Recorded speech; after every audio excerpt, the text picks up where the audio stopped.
Hello दोस्तों, नमस्कार। स्वागत है आप सभी का मार्गदर्शन फॉर सिविल सर्विसेज में। मैं अनुराग चौधरी। दोस्तों, आज उत्तर प्रदेश लोक सेवा आयोग द्वारा यूपीपीसीएस प्रारंभिक परीक्षा 2023 का परीक्षा परिणाम घोषित कर दिया गया है और आप सभी जानते हैं कि 254 पदों के सापेक्ष कुल 4047 अभ्यर्थियों को उत्तीर्ण घोषित किया गया है। तो जो भी हमारे साथी इस परीक्षा में सफल हुए हैं उन सभी को मार्गदर्शन फॉर सिविल सर्विसेज की तरफ से ढेर सारी शुभकामनाएं और आप सभी से अपेक्षा है कि आप बिना समय गंवाए अपने मुख्य परीक्षा यानी अगले चरण की तैयारी में लग जाएंगे।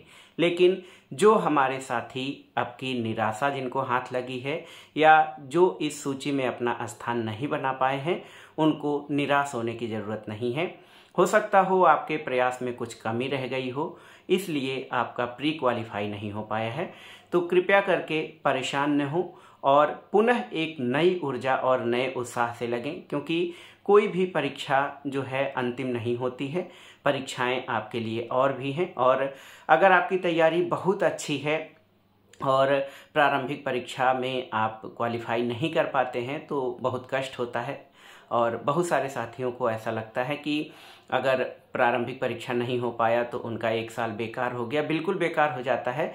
लेकिन जो हमारे साथी इस परीक्षा को क्वालिफाई नहीं कर पाए हैं वो परेशान न हो, क्योंकि आगे की परीक्षा की तैयारी के लिए पुनः नई ऊर्जा और नए उत्साह से उनको तैयारी करनी पड़ेगी ताकि अगली बार की परीक्षा में उनको सफलता मिले।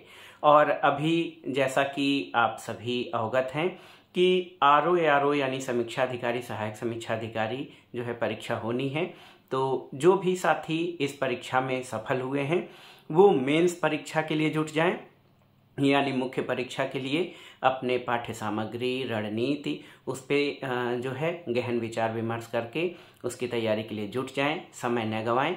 लेकिन जो साथी हमारे इस परीक्षा में असफल हो गए हैं, या असफल मैं नहीं कहूँगा, या ये कहा जाए कि उनके प्रयासों में कुछ कमी रह गई है, तो वो फिर से अपनी तैयारी जारी रखें और आरओ परीक्षा के लिए भी आप कमर कस के तैयार हो सकते हैं, क्योंकि आगामी परीक्षा वही है।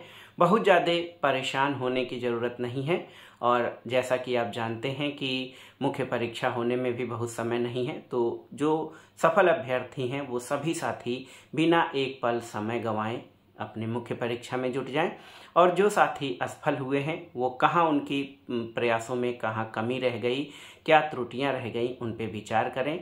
बहुत ज़्यादा हताश या निराश होने की ज़रूरत नहीं है।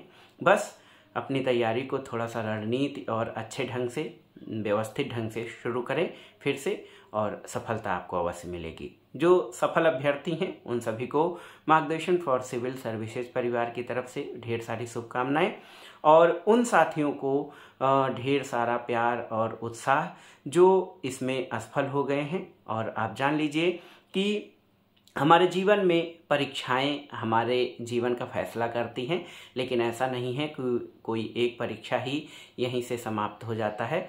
तो अभी हमारे सामने बहुत ढेर सारे आगामी जो अवसर हैं वो बचे हुए हैं।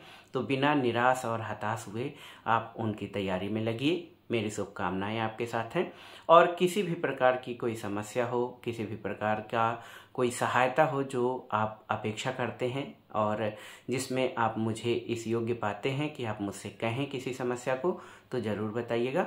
हर संभव प्रयास किया जाएगा। तो दोस्तों, आप अच्छे से लगिए। जो साथी हमारे असफल हुए हैं वो और भी अच्छे से लगे।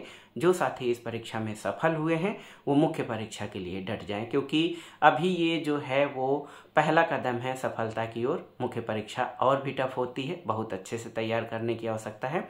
तो चलिए, बहुत अच्छे से लगिए। आज का दिन खैर आप एंजॉय कर सकते हैं जो साथी सफल हुए हैं। जो साथी इस परीक्षा को क्वालिफाई नहीं कर पाए वो अपने जो है कमियों और तैयारी पर विचार कर लें और फिर एक नई रणनीति और ऊर्जा के साथ जुटें। चलिए, धन्यवाद, नमस्कार।